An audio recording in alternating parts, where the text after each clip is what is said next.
My sister-in-law wants me to hand over my baby because she can't have children. Now she's saying I stole her child. I, 36F, have been married to my husband for over 10 years, and he has a sister, let's call her Sophia. There has always been some jealousy and resentment from Sophia. She has consistently felt that I have the life she wanted, not necessarily with her brother, but in terms of marriage, family, job stability, etc. I have 3 kids, 10F, 8M, and 3 months F. She got married last year, and they decided to start trying for a baby. Unfortunately, she was told that she can't have children naturally. Understandably, she was devastated, and the family comforted her as best as we could. During a recent family dinner, in the middle of it, she said, "My name, I think it's really unfair that you got to have 3 kids, and I can't have any. Your baby is my last chance to raise a child, so I think you should give her to me during the week so I can create a motherly bond with her, and you can have her on weekends." It's not verbatim, there were pauses in between and responses. So after she said the first sentence, I looked at her like, "WTF did you just say?" Then looked at my husband, and he asked her what she's talking about. She ignored him and continued speaking directly to me. I didn't want to detail every aspect of the conversation. Anyway, before I could respond, the entire table erupted with everyone talking at once, so I took my older kids upstairs. When I got back to the dining room, her husband was asking, "What the hell is wrong with you, and why would you even think to ask that?" She was trying to justify herself when I asked them to leave. I also said that she's no longer welcome at my house or around my children until she gets help. She started screaming that I don't deserve my life or my children and that I stole her baby from her. Her husband and my mother-in-law kept apologizing and dragged her out of the house, still crying and screaming. Now, my kids want to know why their aunt wants to take the baby. Update 1.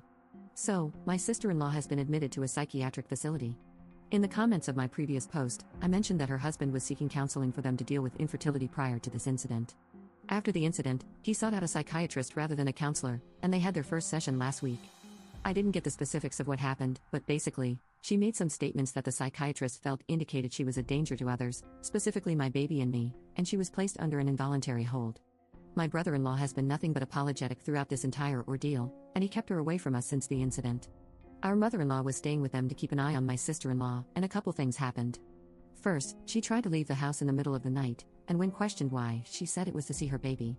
Then, my brother-in-law found her researching how to induce lactation, and she said it was to make sure she could feed the baby properly when I come to my senses and give her up. I'm grateful for all the advice that was offered on my last post, as some of it was really helpful. We won't be moving, as it's not feasible for us at the moment, but we have taken extra steps with security both at home and at the kids' school and daycare. We already have a security system and cameras because there has been a trend of house break-ins in our area lately.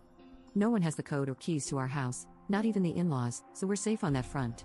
Unfortunately, a restraining order won't happen because it will take a lot more than this to justify requesting one. We've never relied on her for childcare or pickups, so she's essentially a stranger to the daycare and school. This entire situation is taking a toll on the family, but my mother-in-law, father-in-law, and brother-in-law are taking care of Sophia, and my husband and I are focused on ensuring the safety of our immediate family and minimizing the effect on the kids as much as we can. Update 2.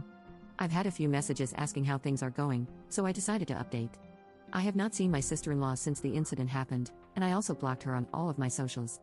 My in-laws have been amazing throughout this entire situation and are not sharing any information about our family with her. Unfortunately, she still remains fixated on my baby.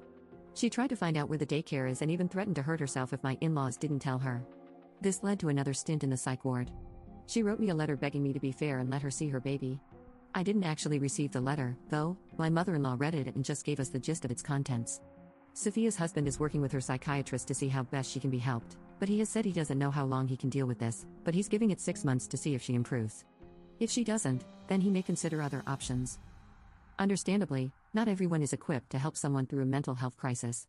I suggested a therapist to him because he's been very focused on her mental health but hasn't considered his own. Hopefully, the therapist will help him deal with the situation.